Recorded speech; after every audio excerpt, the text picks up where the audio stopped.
Hi, welcome back to our channel, and we hope you're doing pretty well, and we want to keep you feeling that way. So we're going to talk to you today about easy, natural ways to keep your joint healthy. I'm Dr. Patty. I'm Dr. Angela. Welcome.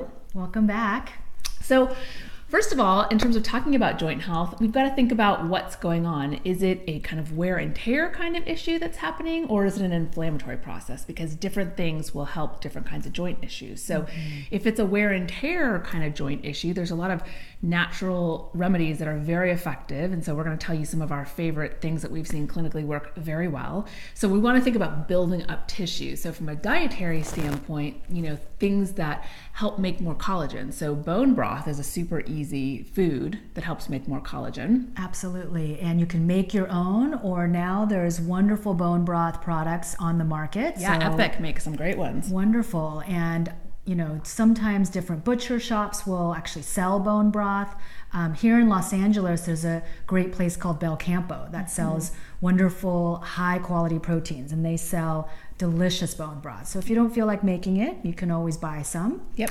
And also, speaking of building up that collagen, you can actually take collagen powder. Yes. So that'll help build up your cartilage if you've got more degenerative type joint issues happening. Yes, it's great for all of the connective tissue in your body, and it's especially great for your joints. So definitely like maybe 10 grams a day, super easy. And then some other things I like are glucosamine powders or capsules. And would you take glucosamine and chondroitin together? I often, just because I don't like taking so many separate things, will take a formula that's even got chondroitin, MSM, and glucosamine all in one, but you can also take them separately, and you can take them as powders, liquids, or capsules, depending on what works best for you.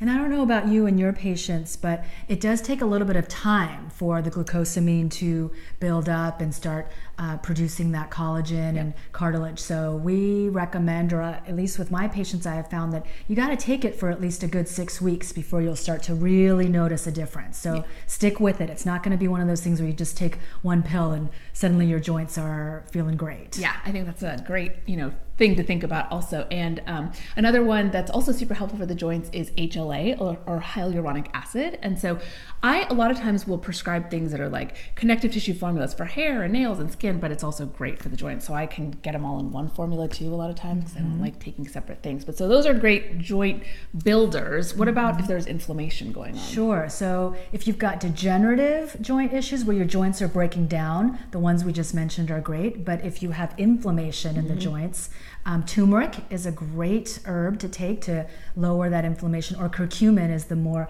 potent medicinal form. Yes, the active ingredient kind of thing. Yes, exactly. That's what I meant to say. Yeah. So another just, classic for toning down inflammation is fish oil. Super good. So you can take high dose fish oils or cod liver oils and help tone down that inflammation. Yeah, so fish oil goes down the pathway and makes more of the good stuff in your body that lowers inflammation. Yes. So again, kind of like the HLA or the hyaluronic acid, fish oil does a multitude of wonderful things for us in terms of brain and skin and mood. So mood, absolutely, hormones. So, and particularly also good for lowering inflammation. Yes. So we'll help with that. And another anti-inflammatory, I'm having a brain fart. What's another one? So I was thinking about gut. Anytime we work on gut health, we're gonna, help systemically modulate inflammation. So probiotics, so all of your fermented foods, kimchi, sauerkraut, kombucha, miso, but then also taking a really good quality probiotic. Yes, and maybe around 25 billion CFUs per day. Yep. Would be a good place as a maintenance dose. Yep.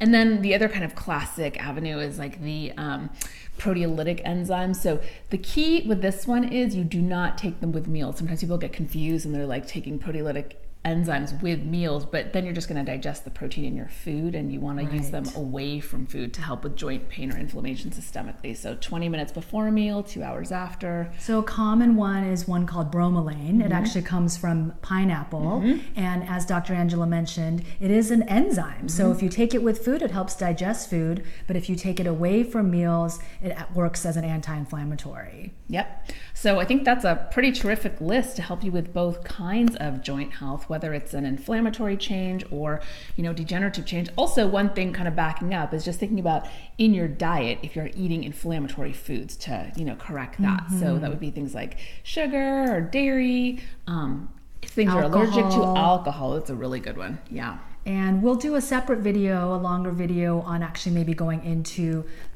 what an anti-inflammatory diet is. So stay tuned for that. Yes. We hope this helped you. Like this and share it to spread the word. Subscribe to our channel if you haven't already and you want to get regular notifications. We always put good info in the description box, so check that out. We'll give you product-specific information and dosing, and we'll see you back here soon. Thanks. Bye. Bye.